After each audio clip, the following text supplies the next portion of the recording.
이번 시간에 배워야 될 내용은 용암이 만든 지형, 즉 화산 지형에 대해서 이제 공부를 할 거야.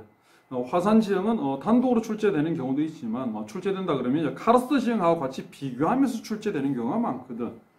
그래서 화산 지형들 쭉 정리하고 카르스트 지형하고 화산 지형하고 어떤 형태로 비교하는지 그 사례에 대해서도 한번 얘기해 주도록 그렇게 할게.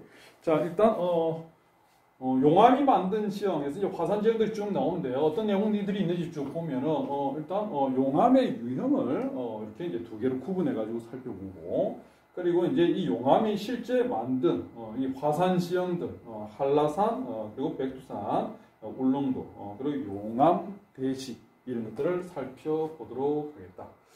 자, 일단 용암을 크게 현무암질 용암과 조면암질 용암 이렇게 나눠놓고 있는데, 이거 암석할 때 얘기했어. 마그마가 지표로 분출하면서 굳어버린 이 암석을 화산암이라고 그랬지. 마그마가 만든 암석을 화성암이라고 그랬고, 화성암은 두 개로 분류가 됐어. 마그마가 땅 속에서 머물러서 땅 속에서 식어버린 그 암석을 깊은 데서 만들어졌다라고 해서 심성암이라고 그랬고, 그 심성암이 뭐였냐면 화강암이었어. 중생대 때 관입하면서 만들어진 그 암석. 그리고 마그마가 지표로 분출하면서 지표면에서 굳어버린 이걸 화산암이라고 그랬는데, 이 화산암에 세 종류가 있었다. 현무암, 안산암, 조면암. 그지? 자, 거기서 나오던 그거야.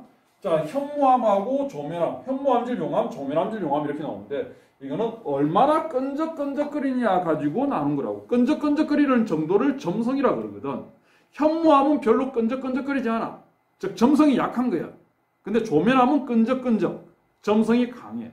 안산암은 현무암하고 조면암하고의 한 중간 정도 성질. 자, 이렇게 해서 화산암을 분류를 한다고. 자, 그러면 현무암질 용암은 별로 안 끈적거린다. 점성이 약하다. 점성이 약하다라는 얘기는 안 끈적거리면 쉽게 흘러내려갈 거 아니야. 쉽게 흘러내려가는 성질을 뭐라고 하냐? 그걸 유동성이라 그러거든. 그럼 끈적거리지 않기 때문에, 점성이 약하기 때문에 유동성은 강한 거지. 즉 점성이 약하다라고 하는 표현이나 유동성이 강하다라는 표현이나 결국은 같은 의미가 되는 거야. 반면에 조면암질 용암은 끈적끈적, 점성이 강해. 끈적끈적거리면 안 흘러내려가지. 즉 유동성은 약한 거야. 그럼 현무암질 용암이 분출이 되었으면 어떻게 되느냐? 지표를 뚫고 마그마가 올라왔어. 근데 현무암질 용암이 이제 분출이 되는 거야. 그럼 얘는 별로 안 끈적거리기 때문에 분출되면은 멀리까지 흘러가 버릴 거야. 멀리까지 쭉쭉 흘러가겠지. 이러면서 굳어버리면은 아주 완만한 경사를 가진 화산체가 만들어지는 거야, 이게. 반면에 이게 끈적끈적거리는 점성이 강한 조면암질 용암이 만약에 분출이 되면 어떻게 되느냐? 끈적끈적거리기 때문에 얘는 흘러가지를 못해. 얘는 분출이 되면. 그럼 분출된 그 입구 주변에 전부 다 모이겠지. 흘러가지를 못해. 이러면서 굳어버리면 급경사 형체의 화산체가 만들어지는 거야. 그래서 화산체의 형태만 보더라도 이게 조면암질 용암이 분출이 된 건지 아니면 현무암질 용암이 분출이 된 것인지를 대략 짐작할 수 있다라는 거야, 이게. 자, 그래서 점성이 약한 현무암질 용암이 분출되면 이렇게 멀리 흘러가면서 완경사의 화산체를 만드는데, 이런 완경사의 화산체를 방패 모양을 하고 있다고 해서 방패 순자를 써서 이거를 순상화산이라고 부른다고. 또는 얘보다 더 멀리 퍼져가지고 완전히 평탄한 평야를 만들어버린 경우도 있다고. 쉽게 흘러내려가 버리니까. 자, 그런 형태의 평야 같은 그런 지형을 뭐라고 하느냐? 용암이 만든 대지다. 그래서 이거를 용암대지라고 한다. 반면에 조면암질 용암, 끈적끈적거리는 용암이 분출되면 이런 급경사의 화산체를 만들게 되는데, 이런 급경사의 화산체를 종 모양을 하고 있다고 해서 이거를 종상화산이라고 하는 거예요. 자, 그러면 현무암질 용암, 조면암질 용암 특성 때문에 이게 만들어지는 화산체의 모양이 다르구나 라는 걸 이제 설명을 한 거야. 자, 그럼 실제 우리나라에서 나타나는 이 화산 지형들을 하나씩 살펴보겠다. 자, 먼저 제주도에 있는 한라산부터 본다라고 하면은, 자, 제주도에서 가장 흔히 볼 수 있는 돌멩이. 가장 흔히 볼 수 있는 돌멩이. 그 돌멩이 가지고 돌 하르망도 만들었어. 그 돌멩이가 현무암이지. 그럼 제주도 한라산은 어떤 용암이 분출되었다는 얘기야? 현무암질 용암이 분출이 되었다라는 얘기지 이게. 그럼 쉽게 흘러내려가니까 한라산의 경사가 아주 완만해지겠지. 그래서 보면은 한라산은 경사가 정말 완만해 보여. 그런데 높이는 거의 2000m 가까이 높이가 나오지. 1947m 이게. 그래서 완만하기 때문에 만만해 보이지만 실제 산 정상으로 올라가려고 한다라고 하면은 헐떡헐떡거리는 거야 이게. 막 숨이 차는 거야. 거의 2000m 높이를 올라가야 되니까. 자, 그래서 한라산의 모양을 본다라고 하면은 현무암질 용암이 분출되었기 때문에 완만한 형태의 이런 화산체, 이런 형태를 띠고 있다. 그런데 현무암질 용암이 거의 대부분이야. 그런데 일부는, 아주 극히 일부는 조면암도 분출이 되어 있다고 이게. 그 대표인 데가 어디냐? 한라산 정상부야. 한라산의 산 꼭대기는 현무암이 아니라 조면암이 분출돼서 만들어진 거야. 그럼 조면암은 끈적끈적거리니까 이건 완경사가 아니지. 이거는 급경사가 되겠지.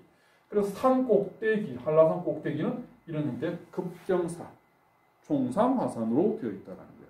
자, 그래서 산 정상부, 산 정상부분은 조면암이 분출이 되었기 때문에 급경사의 종상화산 형태를 띠고 있는 거고, 산록부는 산 아래쪽 대부분 얘기하는 거야. 산 중턱을 얘기하는 거야. 산 중턱 아래쪽 산록부는 현무암이 분출되었기 때문에 완경사의 순상화산을 띠고 있다. 자, 이렇게 종상화산하고 순상화산하고 둘이 같이 섞여서 나타나는 그런 형태의 화산을 뭐라고 하느냐면 이거를 복합화산이라고 하는 거야. 그래서 한라산은 복합화산이야. 니네들이 일부 이제 중학교 때 순상화산이라고 배운 친구들이 아마 많을 거야. 그 왜 순상화산이라고 얘기를 했느냐라고 하면 중학교 때는 한라산 전체 중에서 급경사에 해당되는 이 종상화산, 얘가 차지하는 면적은 1%도 안 돼 이게. 극히 일부야. 그러니까 전체적으로 보면 대부분 다 완경사지. 그래서 그냥 순상화산이다라고 표현을 했는데 정확하게 표현을 한다라고 하면은 급경사인 부분도 분명히 있다고. 물론 면적 비중은 얼마 안 되지만. 그래서 정확히 표현하려면 둘 다를 얘기해 줘야 돼. 위쪽은 급경사, 아래쪽은 완경사. 그래서 복합화산 형태를 띠고 있다라는 거야. 자, 그 다음에 이제 한라산에 있는 이 기반암들을 살펴본다 그러면은 한라산은 현무암, 물론 조면암도 일부 있긴 있지만 거의 대다수가 99%가 현무암이거든요. 이게. 그 지표를 이루고 있는 암석은 대부분 다 뭐로 이루어져 있느냐? 현무암으로 이루어져 있다. 현무암은 구멍이 막 뚫려 있거든. 예, 그래서 다공질 현무암이라고 앞에 다공질이라고 이렇게 이름을 붙여주기도 한다고. 근데 뭐 현무암이다라고 해도 뭐 상관없어. 자, 그래서 제주도의 기반암은 대부분 현무암으로 이루어져 있다. 자, 현무암은 이 중간중간에 금이가 있어. 금이가 있거든. 금이가 이걸 갖다가 뭐라고 표현하느냐? 전리라고 표현해. 전리. 금이가 있다라는 거야. 그럼 지표면 위로 물이 흘러가다가 이 전리, 지표면에 이 현무암이 금이가 있기 때문에 이 틈 사이로 물은 빠져버리는 거야 이게. 그 지표면 위에서 물이 흘러가는 걸 잘 볼 수가 없는 거야. 제주도 같은 경우에는. 다 땅속으로 빠져버려. 그래서 물은 어떻게 흘러가느냐? 비가 오면 물들은 쉽게 밑으로 빠져버린다. 그래서 땅속으로 이렇게 물이 쭉 흘러가는 거야. 자, 이렇게 땅속으로 물이 흘러가는 이런 하천을 선상제할 때 뭐라고 했니? 숨어서 흘러가는 하천이다. 라고 해가지고 복류천이라고 했지. 그래서 제주도 하천 특징이 이거야. 복류천. 땅속으로 흘러가고 있다는 거야. 자, 그러면은 제주도는 물을 구하기 쉬운 동네니 물 구하기 어려운 동네니? 지표면에 물이 없잖아. 땅속으로 흘러가잖아. 물 구하기가 어려운 지역이잖아. 자, 물 구하기 어려운 지역에서 집을 지을 때 첫 번째 조건으로 뭘 본다 그랬니? 물 얻을 수 있는 곳을 본다 그랬지. 그래서 제주도의 전통 취락들은, 마을들은 물을 쉽게 구할 수 있는 곳에 주로 이제 형성이 되어 있다고. 자, 그럼 물은 어디서 구할 수 있느냐? 이렇게 땅속으로 쭉 흘러가던 복류하던 이 물들이 어디서 솟아나느냐 하면은 해안가 쪽에서 이게 솟아나고 있다고. 그래서 해안가 쪽에서는 그래도 물을 구할 수가 있어. 물이 솟아나고 있는 거야. 그래서 해안가 쪽에 마을이 들어와 있다. 해안에 취락이 발달되어 있다. 자, 해안에 취락이 들어와 있는 이유는 물을 구할 수 있기 때문이다. 자, 한자로 표현한다면은 이거지. 특수 조건이 갖추어져 있는 곳이 해안가이기 때문에 해안에 취락이 발달한다. 자, 그 다음에 이제 제주도에서 볼 수 있는 토양을 뭐라고 표현하느냐면 이거를 현무암 풍화토라고 하는데, 현무암 풍화토는 말 그대로 제주도에 있는 돌멩이가 현무암이잖아. 현무암이 풍화되어서 만들어진 토양, 그게 현무암 풍화토야. 더 쉽게 현무암이 깨지면, 돌멩이가 깨지면 자갈이 되고 자갈이 깨지면 결국 흙이 될 거잖아. 그러니까 현무암이라는 돌멩이가 깨져서 만들어진 그 토양이 현무암 풍화토야. 자, 현무암은 제주도에 있는 돌멩이는 어떤 색깔을 띠고 있니? 어떤 색깔이야? 무슨 색깔이야, 돌멩이가? 현무암 할 때 이 현자 있잖아, 그지? 자, 한자 공부한 좀 한 친구들. 현이 뭘 의미하는 한자야? 검을현이잖아, 검을현. 검은 돌멩이야, 검은 돌멩이. 그럼 검은 돌멩이가 깨져가지고 흙이 되었어. 흙 색깔은 무슨 색깔일까? 마찬가지로 검은색이겠지. 자, 그래서 제주도에서 나타나는 이 현무암 풍화토라고 하는 이 토양은 마찬가지로 현무암이 검은색이기 때문에 이 현무암 풍화토도 검은색을 띠고 있다. 자, 주로 표현하기는 검은색이라는 표현보다는 흑갈색이라는 표현을 많이 써. 왜 그러냐면은 완전 검은색과 크레파스와 같은 그 정도의 검은 색깔이 아니라 약간 옅은 검은색을 띠고 있다고. 그래서 흑갈색이라는 표현을 많이 쓰는데 어쨌든 흑갈색도 검은색 계통이잖아, 그지? 그래서 토양 색깔은 검은색이다라고 정리를 하면 돼. 자, 그럼 이제 이 제주도의 토지용을 본다라고 하면은 이 현무암은 아까 얘기했듯이 전리가 발달이 돼 있다고. 그러니까 지표면에 물이 없어. 다 땅속으로 빠져버려. 지표면에 물이 고여 있어야지 그걸 뭐로 이용하느냐? 논으로 이용하지. 근데 지표수가 없는 거야. 그럼 논으로 이용하기가 어렵다라는 거지. 그래서 대부분 다 반농사야. 또는 밀감 재배하지. 과수원으로 이용되는 거야. 자, 대부분 반농사나 또는 과수원으로 이용되고 있다. 논으로 이용되고 있는 농경지는 거의 찾아볼 수가 없다. 이게 제주도 토지용의 특징이 되는 거야.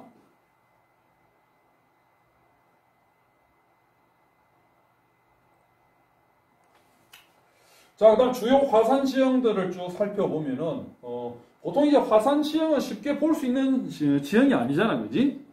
그 화산 폭발이 있었던 일부 지역에서만 볼 수 있거든. 그래서 주변에서 쉽게 볼 수 있는 지형이 아니기 때문에 이 화산 지형들은 관광 자원으로 많이 활용이 되고 있다고.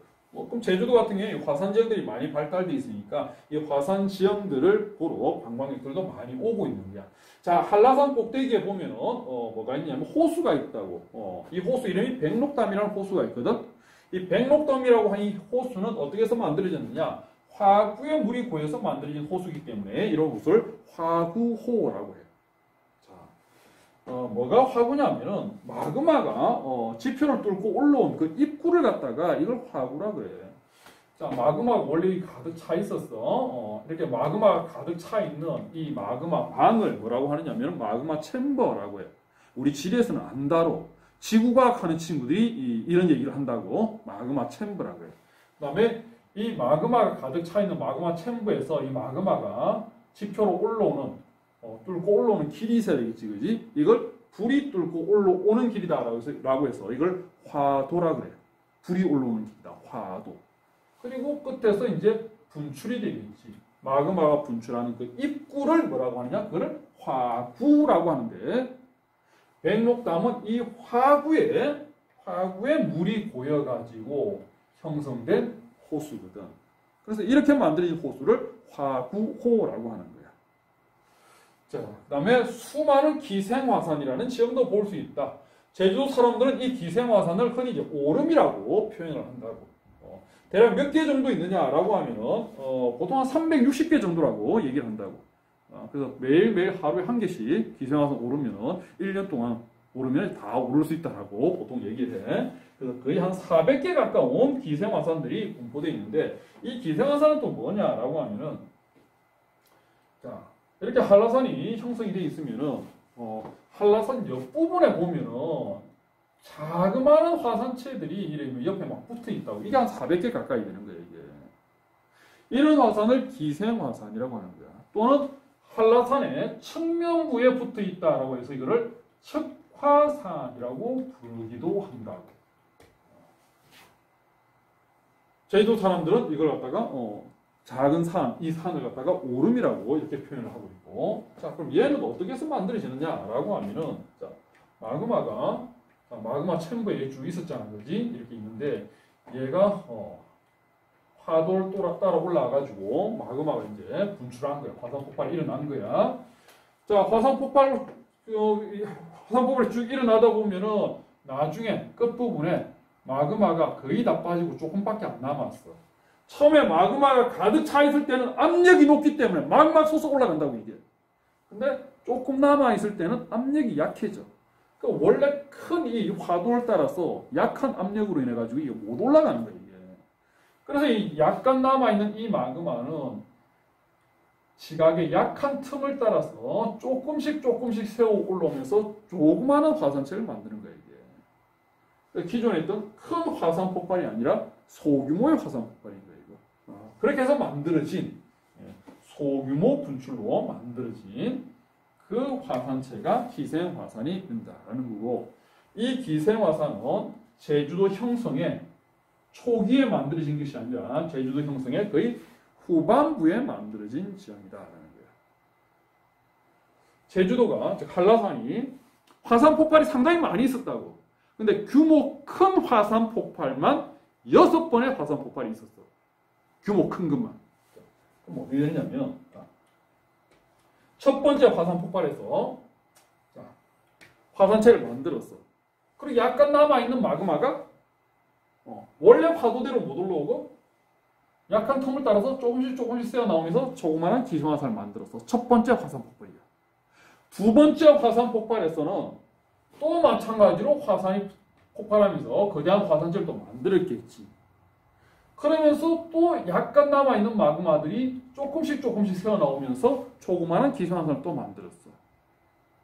그럼 첫 번째 화산 폭발에서 만들어진 이 기생화산은 어떻게 해? 이 기생화산은 두 번째 화산 폭발에 묻혀버렸어. 세 번째 화산 폭발이 일어나면 어떻게 될까? 세 번째 화산 폭발이 일어나면 두 번째 화산 폭발에서 만들어진 이 기생화산이 또 묻혀버리겠지. 그렇지? 그럼 지금 남아있는 이 360개 되는 이 기생화산은 언제 만들어졌다는 얘기야, 이게. 그렇지. 마지막 분출했을 때, 그때 만들어진 것들이라는 얘기지, 이게. 그래서 한라산 형성의 후반부 때, 마지막 화산 폭발에서 만들어진 것들이 이 기생화산이다라는 얘기야. 자, 그 다음에, 만장굴이라든지, 협재굴이라든지, 이런 용암 동굴들도 상당히 많이 볼 수 있다. 그럼 이 용암 동굴은 어떻게 해서 만들어졌느냐? 용암의 냉각 속도 차이 때문에 만들어졌다. 용암은 결국 공기 중에 노출되면 굳어서 돌멩이처럼 딱딱해져 버리지, 이게. 그지? 막 액체 상태일 때는, 용암 상태일 때는 흘러가지. 액체니까. 근데 결국 식으면 굳어지면서 더 이상 돌멩이가 되면서 안 흘러가게 된다고, 이게. 마그마가 분출해서, 용암이 분출해서 쭉 흘러내려가고 있다고. 쭉 지금 흘러내려가고 있어. 흘러내려가. 근데 공기 중에 노출되어 있는 이 표면부는 빨리 식어버리지. 금방 굳어버려. 그럼 더 이상 이제 안 흘러가는 거야. 고체가 된 거야, 이제. 그런데 안쪽에 있는 용암은 공기 중에 노출이 안 돼 있잖아. 그럼 여전히 아직 안 식은 거야. 그럼 용암 그 액체 상태를 그대로 유지하고 있기 때문에 얘네들은 흘러서 빠져버린 거야. 그럼 여기에 뭐가 생기는 여기는 텅 빈 공간이 만들어지는 거지. 이 텅 빈 공간이 뭐가 되느냐? 그게 용암 동굴이 되는 거야. 그래서 결국은 용암의 냉각 속도 차이 때문에 만들어졌다. 공기 중에 노출되어 있는 표면부는 먼저 굳어버렸고 안쪽에 있는 부분은 아직 안 굳은 상태이기 때문에 얘가 빠져나가면서 그러면서 만들어진 지형이다라는 거야. 자, 그다음에 주상절리.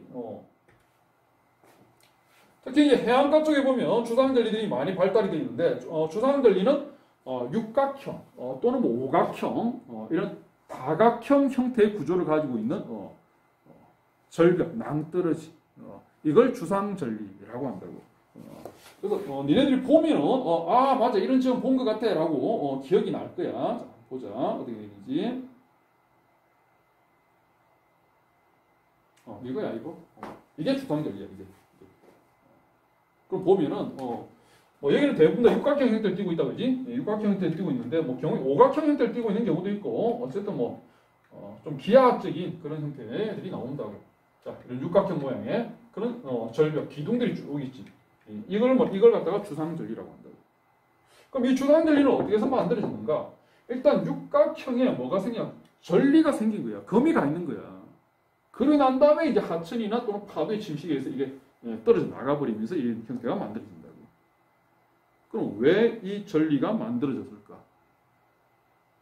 자, 처음에 용암이 흘러갈 때는 이 속에 뭐가 포함되어 있느냐면은 용암뿐만 아니라 수분도 지금 들어가 있다고. 근데 나중에 식어버리면 수분은 날아가 버리고 고체화 되는 거지. 처음에는 용암 플러스 수증기, 수분이 포함되어 있어. 두 개가 있어. 근데 나중에 식어버리면 수분은 없어져 버려. 그럼 부피가 어떻게 되는 거야? 물이 차지하고 있던 공간이 물이 없어져 버린 거야. 그러면 부피가 수축하지. 수축하면서 그 사이에 틈이 이제 생긴 거야. 뭘 생각하면 되느냐 하면은 여름철에 논에 있잖아. 물이 쫙 고여 있을 때는 몸바닥에 금이 안 가. 근데 벼수학 다 하고 물 다 빼버리고 나면은 논이 바짝 말라버리지. 그럼 논바닥이 쭉쭉 금이 가 있잖아. 그 형태랑 마찬가지야. 논바닥에 처음에는 흙하고 물하고 같이 섞여 있어서 두 개가 있었어. 근데 말라버리면 어떻게 되느냐? 물은 없어져 버렸잖아. 흙만 있는 거잖아. 그럼 물이 차지하던 그 공간이 텅 비어버리니까 어떻게 되느냐? 부피가 줄어들면서 금이 가는 거지. 그러면서 이런 형태의 지형이 만들어진다라는 거예요. 자, 그래서 어떻게 정리가 되어 있느냐 하면 이렇게 이제 정리가 되어 있는 거예요. 그래서 주상절리는 용암의 냉각으로 인해서 부피가 어떻게 되냐? 부피가 축소되었다라는 거지. 부피가 냉각되면서 부피가 축소되면서 그 사이에 틈이 벌어져 있는 그것들이 전리가 되면서 이런 육각형의 기둥 모양의 이런 지형들이 만들어진 것이다라는 거예요. 용암의 냉각으로 인해서 만들어진 것이다. 자, 그다음에 제주도의 지형도를 살펴본다라고 하면 제주도는 대부분 다 물론 산 꼭대기는 급경사도 있었어. 산 꼭대기는 급경사도 있었지만 대부분 완경사였지. 그럼 대체적으로 등고선 간격은 어떻게 나오느냐? 등고선 간격이 넓게 나오겠지. 그지? 대부분 다 완경사니까. 그런데 지표에서 360개가 넘는 뭘 볼 수 있다고 했냐? 기생화산을 볼 수 있다고 그랬거든. 기생화산은 작은 산의 형태를 띠고 있다고. 자, 그래서 여기서 보면은 여기가 작은 산의 형태들이 군데군데 이렇게 등고선이 그어지면서 이렇게 표시가 되어 있다고 이렇게. 전체적으로는 등고선 간격이 넓어. 그리고 이 지형도에서는 지금 잘 안 보이는데 여기가 이제 또 농경지로 이용되는 경우도 있거든. 그러면 제주도는 대부분 다 무슨 농사? 논농사는 안 된다 그랬지, 그지? 그래서 여기 보면 이제 반농사 표시라든지 또는 이제 과수원 표시라든지 이런 게 되는 거야. 논은 안 나오는 거야. 그러면 작은 산의 형태들이 군데군데 드러나 있고 토지용은 논이 아니라 밭이나 과수원으로 되어 있고. 그래 조금 이제 좀 친절한 출제자들 같은 경우에는 뭐를 주느냐 하면은 이 기생화산의 이름을 줘. 기생화산 이름을 주는데 제주도 사람들이 기생화산을 뭐라고 부른다라고 했냐면 오름이라고 부른다 그랬지. 그래서 보면 이게 뭐 칡오름, 뭐 아부오름, 오름도 이 산들이 전부 오름이라는 형태로 이렇게 이름이 적혀 있다고.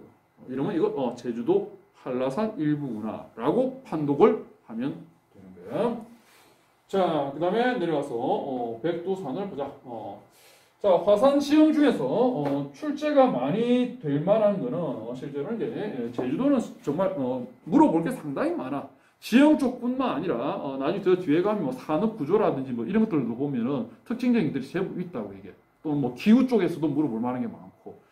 근데 우리나라 대표적인 산이 백두산이잖아, 그지? 제일 높은 산. 근데 백두산은 우리 민족의 정기가 되는 산이긴 하지만은 실제로 시험에서는 거의 안 다뤄. 별로 물어볼 만한 게 없다라는 거야. 그러니까 간단하게 보고 가면 돼. 자, 백두산의 형태는 한라산과 마찬가지로 복합 화산을 띠고 있다. 복합 화산. 즉 순상화산하고 종상화산하고 같이 섞여 있는 형태다. 그래서 역시 마찬가지로 한라산과 마찬가지로 산 정상부는 급경사의 종상화산이고 왜? 조면암이 분출되었거든. 근데 산 아래쪽 산록부는 현무암이 분출되었기 때문에 순상화산 형태를 띠고 있다. 한라산 같은 경우에는 실제 산 정상부의 급경사가 차지하는 면적은 실제 1%도 안 된다 그랬어. 그런데 얘는 급경사의 종상화산이 차지하는 면적이 제법 돼. 거의 한 20-30% 정도가 전체 백두산 면적의 거의 한 3분의 1 정도는 급경사 형태를 띠고 있다고. 그리고 단면도 보자면 아래쪽은 완경사 형태, 위쪽은 급경사 형태. 그래서 종상화산, 순상화산 이렇게 이루어져 있다. 그래서 복합화산이다. 자, 그다음 주요 화산 지형으로서 백두산 꼭대기에 뭐가 있냐면 호수가 있지, 천지가 있지, 천지. 자, 이 천지는 어떤 지형인가? 칼데라호에 해당된다. 칼데라호에. 백두산이 잘 출제가 안 되지만 백두산에서 만약에 뭔가 묻고 싶다라고 하면은 거의 대부분 뭘 물어보냐? 이거 물어보입니다. 천지는 칼데라호다. 천지는 칼데라호다. 칼데라호. 그럼 칼데라호는 뭔데?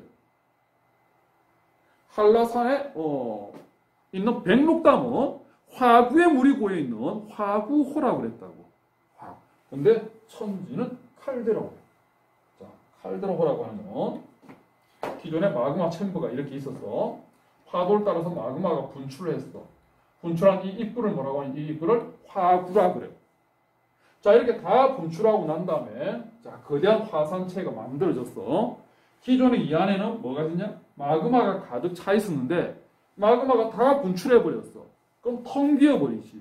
이 텅 빈 공간이 산의 무게를 이기지 못하니까 어떻게 해야 되느냐? 산 정상부가 화구 있는 이 정상 부분이 함몰돼 꺼져버린다. 이게 확 꺼져버려. 이렇게 산 정상부가 화구 있는 부분이 이렇게 함몰되면서 꺼져 내려가면서 만들어진 이런 화산 지형을 칼데라라고 하는 거고, 천지는 이 칼데라라고 하는 이 지형에 물이 고여 있는 호수거든. 그래서 이런 호수를 칼데라호라고 얘기하는 거야. 자, 그 백록담에 있는 화구호하고 천지가 있는 이 칼데라호하고의 규모를 본다 그러면 어느 게 규모가 대체로 더 크게 나오느냐? 화구는 요만했어. 근데 함몰되면은 화구만 함몰되는 게 아니지. 화구 주변도 같이 꺼져 내려가는 거야. 그지?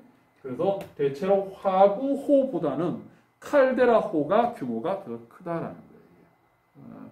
그래서 실제 이제 백록담 주변을 한 바퀴 돌면은 한 30분 정도 하면 한 바퀴 돌 수 있다고. 근데 백두산 천지를 한 바퀴 돌겠다? 한 반나절 정도 해도 아마 힘들 거야, 그거. 거의 하루 종일 돌아야지 그게 아마 한 바퀴 다 돌 수 있을 정도일 거야, 아마. 그래서 그 규모 자체에서 이미 차이가, 엄청난 차이가 나고 있는 거야. 자, 뭐 백두산은 그 정도 정리를 하면 돼, 백두산은. 그래서 요거만 주의해, 요거만. 천지는 화구호가 아니라 칼데라호에 해당된다는 거. 요 정도만 정리해두면은, 뭐 백두산에서는 이거 외에는 잘 물어볼 만한 건 없다라는 거. 자, 다음 울릉도 보자, 울릉도.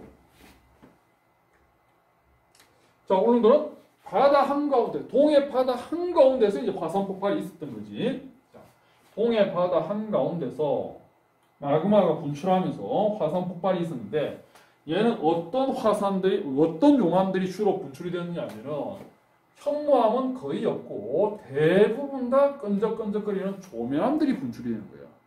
그리고 일부 이제, 현무암보다는 더 끈적거리지만, 조면암보다는 좀 덜 끈적거리는 안산암. 대부분 조면암, 일부 안산암, 현무암은 거의 없이 이렇게 해서 분출이 됐다.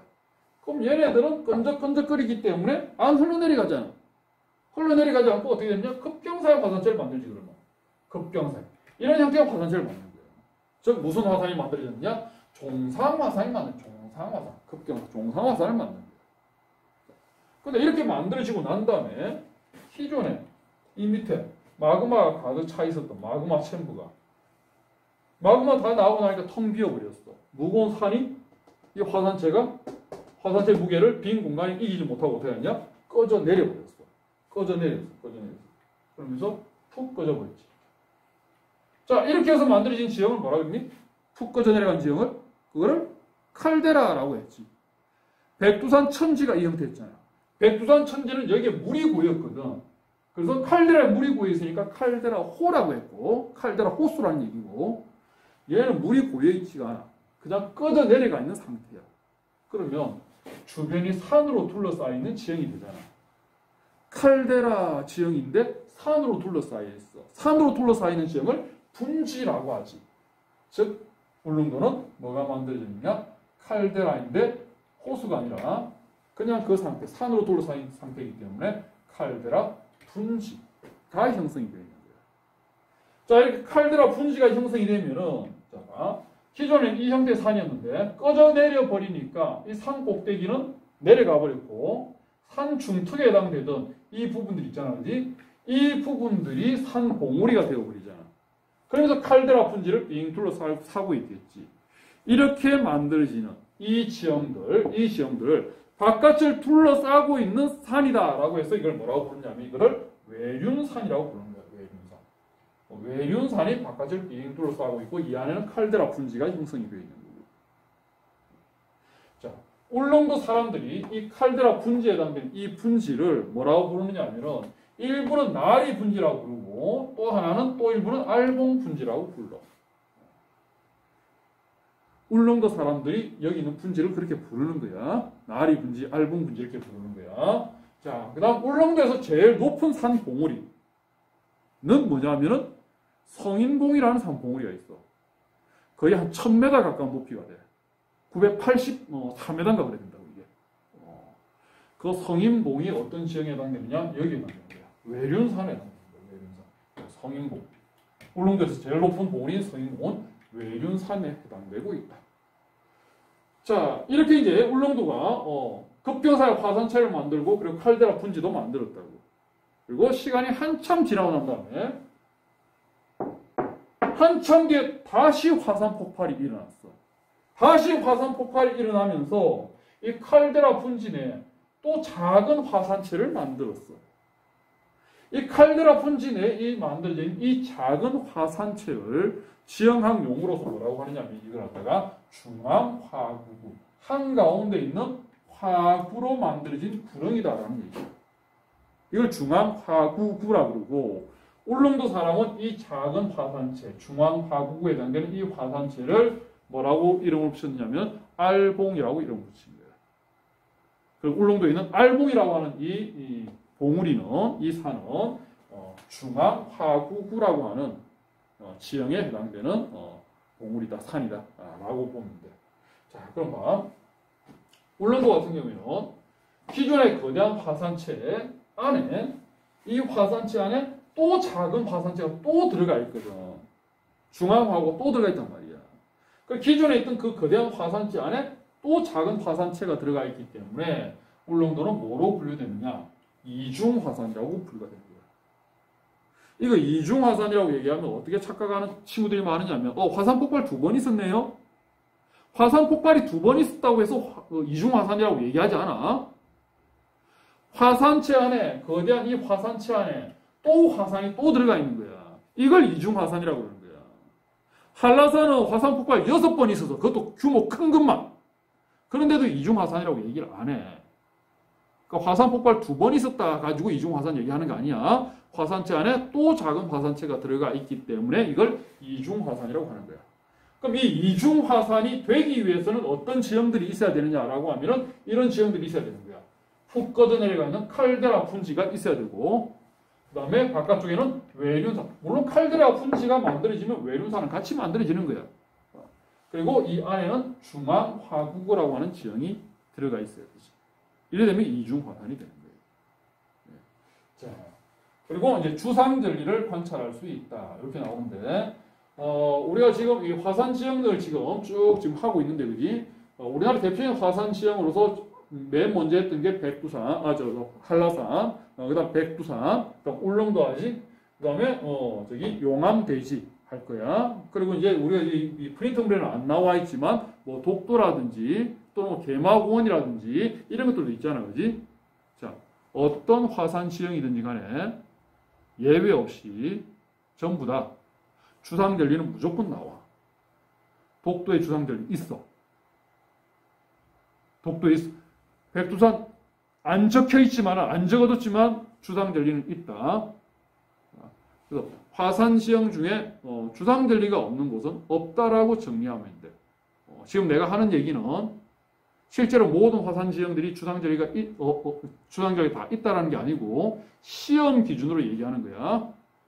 시험에서 화산 지형이 나왔는데 이 화산 지형에 주상절리가 있니 없니라고 물어보면은 시험에서는 무조건 화산 지형에는 주상절리가 있다라고 답을 하면 돼.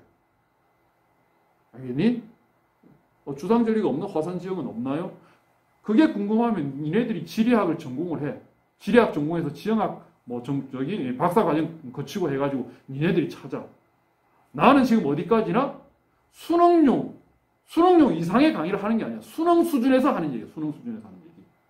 수능 수준에서는 모든 화산 지형에서는 주상절리가 있다라고 정리하면 되고. 자, 그다음 용암동굴. 용암동굴은 역시 마찬가지네. 수능용으로 얘기하는 거야. 용암동굴은 제주도에만 있다. 나머지는 없어. 용암동굴은 무조건 제주도에만 있어. 기생화산 제주도에만 있어. 지금 하는 얘기 수능용이야. 실제 기생화산 제주도 말고도 있어. 수능용으로 하는 수능용으로. 자, 다시 정리하면은 주상절리는 모든 화산 지역이 다 있어. 용암동굴, 기생화산은 제주도 한라산에만 있어. 그렇게 정리를 해. 알겠니? 자, 그러면 울릉도를 정리를 했고, 그리고 울릉도 이제 울릉도 이제 지형도를 살펴본다라고 하면은 울릉도 지형도는 어떻게 생겼느냐? 울릉도는 대부분 급경사의 종상화산이야. 지형도 보는 가장 기본은 등고선이잖아. 그럼 등고선 간격이 조밀하게 나오지, 조밀하게. 대부분 등고선이 조밀해. 그런데 한가운데 여기 나리 분지, 알봉 분지, 칼데라 분지가 있었거든. 분지는 평탄하겠지. 그 분지 있는 부분은 등고선 간격이 넓게 나온다고. 자, 울릉도에 있는 그 유명한 지명들이 나리 분지, 알봉 분지, 그리고 알봉, 뭐 성인봉 이런 지형들이 있었잖아, 그지? 지형도를 해석하는 데 있어서 원칙은 이 등고선 간격이라든지, 뭐 등고선의 형태라든지 이걸 가지고 찾는 게 그게 원칙이야. 그런데 쉽게 찾는 방법 중에 하나가 지명 이름을 가지고 판독하는 것도 하나의 방법이 될 수 있다고. 수능 시험 치는 데 있어서는. 그래서 등고선 간격이라든지 이런 가지고 잘 파악하기 힘들다라고 하면 조금 전에 했던 울릉도에서 볼 수 있는 지명들이 있어. 나리 분지, 알봉 분지, 알봉 뭐 이런 거, 성인봉 뭐 이런 것들 이런 것들이 나와 있으면은 그러면 이거는 울릉도구나라고 판독을 해주면 된다고. 그래서 여기서 보면은 뭐가 나오냐면은 알봉이라는 지명이 나와. 그리고 알봉 분지라는 지명도 나오잖아. 나리 분지 나오잖아, 그지? 이거 울릉도에 있는 지명인데, 라고 하면서 이거는 울릉도구나 라고 판독해도 된다라는 거야. 시험 칠 때는 그런 식으로 판독하는 게 오히려 더 쉽게 빠르게 판독할 수 있는 방법이기도 한 거야. 자, 그 다음에 용암돼지 보자. 자, 용암돼지는 어떻게 만들어졌느냐 하면은 현무암질 용암, 쉽게 흘러내려가는 현무암질 용암이 열화 분출하면서 만들어진 지형이다. 열화 분출하면서 만들어진 지형이다. 열화 분출은 뭐냐면은 지각의 약한 틈이나 지각에 갈라진 틈을 따라 가지고 마그마가 지각 틈을 따라서 스물스물 흘러나오는 거예요. 이게. 자, 일반적인 화산 폭발 같으면은 마그마가 분출되는 그 구멍이 있잖아요. 그 화구라 그러잖아요, 그지? 요게 딱 한정되어 있는 이 규모이기 때문에 밑에 있는 강한 압력 때문에 어떻게 되니? 막 튀어 올라가 막 폭발을 하잖아, 폭발을. 근데 지각 조그만 구멍이 아니고 지각에 쫙 다 금이 가 있는 거야. 그러면 이게 폭발을 하듯이 이렇게 튀어나올 수가 없잖아. 뭘 생각하면 되느냐 하면은 얘네들 저기 수도꼭지에 그 호수 연결해가지고, 그지? 호수를 그냥 이렇게 잡고 있으면은 물이 바로 멀리 안 가잖아. 바로 앞에 떨어지잖아. 근데 호수를 딱 손으로 딱 쪼아가지고 호수 구멍을 조그만하게 만들면 얼때니 엄청 멀리까지 솟아나가잖아. 그러니까 일반적인 화산 폭발은 이 구멍이 작은 거야. 그러니까 막 폭발을 하는 거야. 근데 열화 분출은 지각에 갈라진 쭉 갈라져 있는 틈을 따라서 분출하기 때문에 구멍 자체가 큰 거야 이게. 그러니까 폭발이 아니라 그냥 스물스물 흘러나오는 거야. 그런데 뭐가 분출했냐? 현무암이 분출했거든. 흘러내리잖아. 스물스물 분출하면서 옆으로 퍼져버린 거야. 퍼지면서 넓은 이제 평야를 만든 거지. 그게 용암 대지가 된다는 거예요. 그래서 그렇게 이제 분출하는 걸 갖다가 열하 분출이라고 그러고, 열하 분출이라는 표현이 조금 어렵다 보니까 좀 이제 신세대 교수들은 뭐라고도 표현하느냐면 나도 이 표현이 맞다고 생각해. 틈새 분출이라고 해. 지각에 갈라진 틈 사이로 분출하는 틈새 분출. 이런 표현을 쓰는데 나도 이 표현이 맞다라고 생각을 하는데 어쨌든 뭐 출제하시는 분들은 아무래도 좀 연세가 있으신 분들이 출제할 확률이 높잖아, 그지? 좀 권위가 있으신 아무래도 막 신참들 이런 사람들이 출제할 확률은 좀 그렇게 높지가 않잖아. 그래서 좀 어려운 용어지만 열화 분출이란 이 용어를 좀 익혀두도록 그렇게 하라고. 자. 용암대지가 우리나라 중부지방에도 있고 개마고원도 용암대지고 용암대지가 몇 군데 있다고. 근데 시험에 주로 출제되는 용암대지는 어디냐면은 철원 일대 용암대지야. 철원은 어디 있냐면은 우리나라 휴전선 있잖아, 그지? 휴전선에 한 거의 가운데 정도쯤 있다라고 보면 돼. 그럼 우리나라가 이렇게 생겼잖아. 휴전선이 쭉 돼 있잖아, 그지? 자, 그리고 여기가 경기도고 이쪽이 강원도야. 경기도하고 강원도하고 만나면 딱 그 경계시죠. 요럴 때가 철원이야. 행정부의 소속상으로는 강원도로 들어가 있어. 근데 경기도하고 접해 있는 가운데 있는 휴전선하고도 만나고 여기가 철원이거든. 이 일대의 용암대지가 출제가 자주 된다고. 규모가 큰 용암대지는 개마고원이 훨씬 더 규모가 크지. 근데 개마고원 용암대지가 나온 적 한 번도 없어. 철원 일대 용암대지가 출제가 잘 되고 있다는 거야. 자, 철원 일대 이 용암대지의 그 형성 과정을 본다라고 하면 얘는 좀 이제 복잡해. 복잡하기 때문에 출제가 잘 되는 거야. 지각의 약한 틈이나 갈라진 틈을 따라서 이 분출을 하는 거거든. 그래서 얘가 이제 중생대 때 우리 지각 변동이 있었잖아, 그지? 지각 변동 결과 뭐가 만들어지냐? 치질 구조선이 만들어져. 그래서 단면도 봤을 때 이렇게 쭉 골짜기가 쭉 만들어져 있는 거야. 틈이 쭉 가 있는 거야. 요 틈 사이로 뭐가 관입을 하느냐? 화강암이 관입을 하지. 그지? 화강암 관입이 돼 있다. 자, 골짜기니까 뭐가 흘러가느냐? 하천이 흘러가겠지. 자, 이렇게 흘러가는 이 하천이 한탄강이라는 하천이 흘러가는 거예요.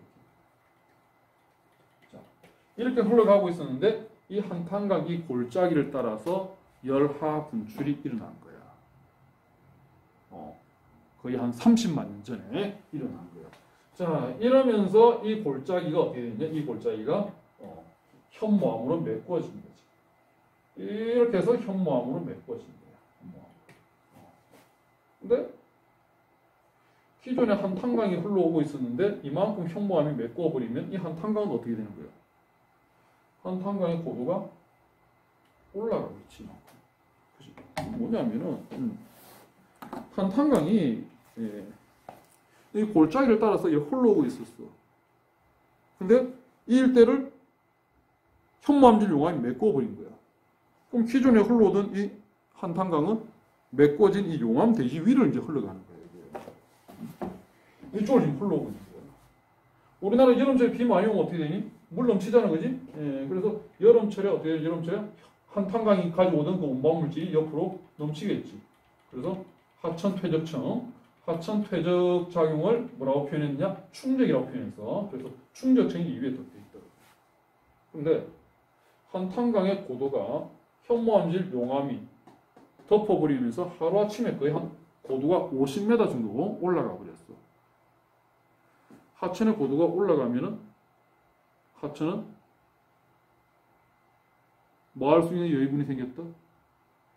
고도가 올라가면 하방 침식할 수 있는 여유분이 생겼지. 하방 침식할 수 있는 여유분이 한 50m 정도 더 밑으로 깎을 수 있는 여유분이 생긴 거잖아. 그럼 얘가 그지? 물론 하루아침에 50m를 깎지는 못하겠지만은 얘가 조금씩 계속 깎아 내려가는 거예요. 조금씩 계속 밑으로 깎아 내려가는 거예요. 계속 깎아 내려가는 거예요. 이걸 한 30만 년 동안 깎은 거야. 그러니 지금 현재는 얼마만큼 깎였느냐? 기존에 한 30만 년 전에 그 한탄강의 그 고도만큼이나 지금 깎여버린 거예요. 그래서 이 한탄강 주변에는 절벽이, 급경사의 절벽이 만들어져 있는 거예요. 자, 여기는 지금 현무암이야. 현무암은 전리가 발달되어 있지. 그지? 전리가 발달되어 있다 보니까 냉각되면서 틈이 벌어지잖아. 그러면서 전리가 발달되어 있는 거잖아. 그러면서 만들어지는 지형이 뭐였냐? 그게 추상전리였거든. 그러니까 이 절벽 쪽에서는 뭐가 관찰이 되느냐? 추상전리가 관찰이 되는 거예요, 이게. 자, 그리고 여기 현무암이야, 현무암. 현무암은 전리가 발달되어 있기 때문에 비가 오면 물이 어떻게 되냐? 물이 지면에 고이지 않고 밑으로 빠져버려. 그럼 논농사는 안 되지. 반농사나 과수원을 이용해야 되잖아, 그지? 그런데 제주도하고는 달리 기존에 한탄강이 흘러왔기 때문에 지금 현재도 한탄강이 계속 흘러가고 있어요, 이게. 1년 내내 물이 흘러가는 거예요, 이게. 그럼 옛날에는 이 높이가 거의 한 30m, 50m쯤 되니까 이 물을 위로 못 끌어올렸겠지만은 지금은 기술이 발달되어 있기 때문에 양수기 가지고 뭘 하느냐면은 이 물을 갖다 끌어올려버려, 이거를. 이 물을 한탄강 물을 끌어올려버리는 거야. 아니, 물을 끌어올리더라도 이게 현무암이면 전리가 발달되어 있기 때문에 물이 고이는 게 아니고 빠질 텐데, 물은 빠지지. 근데 이 높이가 높아봤자 이 현무암층이 한 50m쯤 되거든? 그럼 계속 물을 갖다 대면 어떻게 되겠니? 결국은 여기 지금 편마암 아니고 화감층이 좀 걸려버리잖아. 그럼 그때부터는 물이 고이겠지. 계속 물을 갖다 부어버리면. 그럼 그때부터 물이 고이는 거야. 그래서 뭐 이용되느냐? 논을 이용되는 거야. 현무암인데도 불구하고 논농사로 이용되는 거예요, 이게. 그리고 형성 과정이 제일 복잡해. 그러니까 출제할 거리가 많은 거예요, 이게. 자, 그래서 현무암이지만 뭐로 이용되느냐? 벼농사로 이용된다.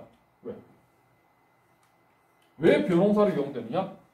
현무암의 특성 때문에 벼농사로 이용되는 게 아니고 현무암 특성만 본다면 벼농사가 아니지. 관농사라 했지. 물이 빠져버리는 거예요. 이거 수리시설. 쉽게 양수기야, 양수기. 한탄강이 흘러가고 있으니까 이 밑에 있는 한탄강 물을 계속 끌어올리는 거예요, 이게. 그러면서 물 고이게 만들고, 그리고 논으로 이용하고 있다라는 거예요. 그리고 모든 화산지형은 추상절리가 있다라고 해서, 이건 이제 절벽이 있는 이쪽에서 추상절리가 관찰이 된다라는 거예요. 자, 그럼 이 한탄강의, 천안 일대 용암 대시의 그 지형도를 본다라고 하면은 어떻게 보느냐. 여기 보면 하천이 흘러가고 있어. 한탄강이 흘러가고 있는데 한탄강 주변에는 절벽이 만들어져 있지. 이 절벽. 지형도를 보는 가장 기본은 등고선이라고 그랬거든. 급경사일수록 등고선 간격이 좁아야 되잖아. 그럼 절벽은 어떻게 되겠니? 절벽은 등고선이 하나로 만나게 있어. 자, 등고선이야. 이렇게 돼 있고. 그럼 이게 10m짜리 높이고 이게 20m짜리 높이라고 하면은 이 지점은 10m도 있고 20m도 있고 라는 얘기는 10m짜리 남떨어진 절벽이라는 얘기잖아, 이게. 그래서 보면 한탄강 주변에 보면 그지? 예. 등고선격이 아주 소밀해. 급경사야. 그런데 심한 경우에는 등고선이 3개의 등고선이 한 개로 만나는 경우도 있다고, 이게. 이게 절벽이라는 얘기야. 또는 지형도상에서 이 절벽을 기호로 표현한다라고 하면은 기호는 어떻게 나오냐면은 하천 옆에 하천이 쭉 흘러가고 있는데 이걸 기호로 표현하겠다라고 하면 이런 기호가 나와. 눈썹 모양의 기호가 나와. 이런 기호. 이런 기호. 이런 기호. 이런 것들이 이제 절벽이라는 표시예요. 그래서 등고선이 하나로 겹치든지 아니면은 아주 조밀하든지 아니면 절벽 기호가 나오든지 한탄강 옆에 이게 나오고 있고 절벽. 그 다음에 평야가 나오지. 평탄하니까 등고선은 거의 안 나와요. 그 봐. 등고선 간격이 조밀하고 한 개로 만나는데 그 옆에는 등고선 간격이 거의 안 나오지. 그럼 뭐로 이용되느냐? 논으로 이용되고 있어. 논으로 이용되고.